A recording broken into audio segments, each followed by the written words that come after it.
What's good, y'all? It's your boy Mixtape Mobb.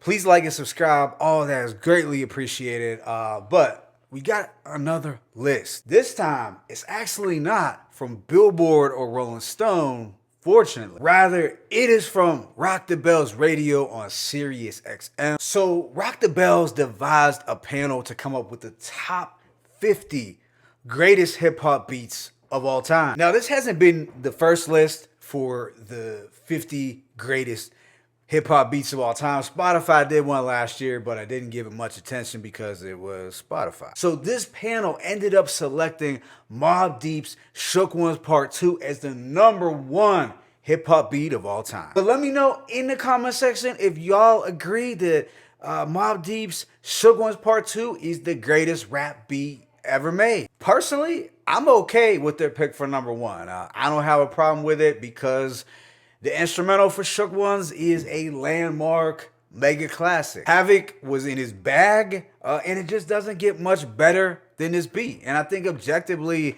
Shook Ones Part 2 is a top 10 hip hop beat of all time, and I can say that with confidence. That being said, I also think it's really hard to just limit it to one single beat that's considered the greatest of all time. Like, there's so many different styles of beats from all the different eras in hip hop that it becomes a bit overwhelming. For me, I just think it would have been more effective had there been a list for the greatest beat per decade, or even like the top 3 beats per decade. That would just make a little more sense. But all things considered, I am not mad at Rock the Bells for that #1 pick. If you have to pick just one. Now, here's where I did take issues with this list. I'm going to be honest. So if you glance at the other 49 songs, you will see a majority of them are from New York artists. I had to do the counting, y'all, because something just looked a little off. And I counted that there were 35 New York hip hop songs out of the 50, which clearly does show a favoritism or a New York bias. I hate to go there, but it's as plain as day with this list. I only counted 5 songs from Southern artists.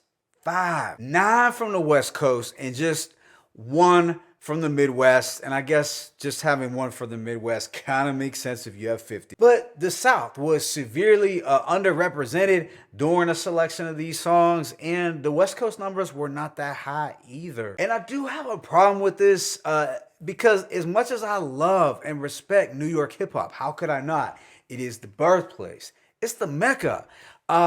But, you know, this list still lacks balance and the perspective of other regions. And it's not about me wanting to be super political or very kind either. It's really just about me realizing that there were songs with amazing beats that were excluded from this list. Let's start with the South. For starters, Ghetto Boys' Mind Playing Tricks on Me should have been on this list, probably in the top 10. It's baffling to me that Mind Playing Tricks wasn't included, and one could also strongly make a case for other Scarface songs, which have phenomenal beats too, like I Seen a Man Die, Mary Jane, and Smile. And if we stick to Houston, I would throw on Still Tippin'. I mean, that beat was iconic. It screamed Houston. It was influential even on New York artists. Let's go to New Orleans. So you are telling me that nothing from No Limit or Cash Money could have been included? If we are talking about top-notch beats, how was I'm Bout It not on this list? And no love was shown for Manny Fresh's Back That Ass Up. Yes, it's commercial as ever, but so was 50's In the Club. I know the West Coast had a bit more representation here, and I could list more songs, but it was instantly mind-boggling to me how Souls of Mischief 93 to Infinity was not added. I mean, look, even if we were to focus back on the New York beats, there were quite a few enticing classic New York beats that did not make this list. Songs like Camp Lo's Lucchini, The Beatnuts' Off the Books, Ray and Ghost Ice Cream, De La Soul Stakes is High. And now that I think about it, Mass Appeal from Gangstar has a way better beat than DeWick, respectfully. Like DeWick, it's great and all, but it's not a better primo beat than Mass Appeal, or even Code of the Streets. I mean, is it even better than Work or Above the Clouds? And for their Wu-Tang pick, is Triumph really sonically better and more impactful as an instrumental than Cream? Yeah, Triumph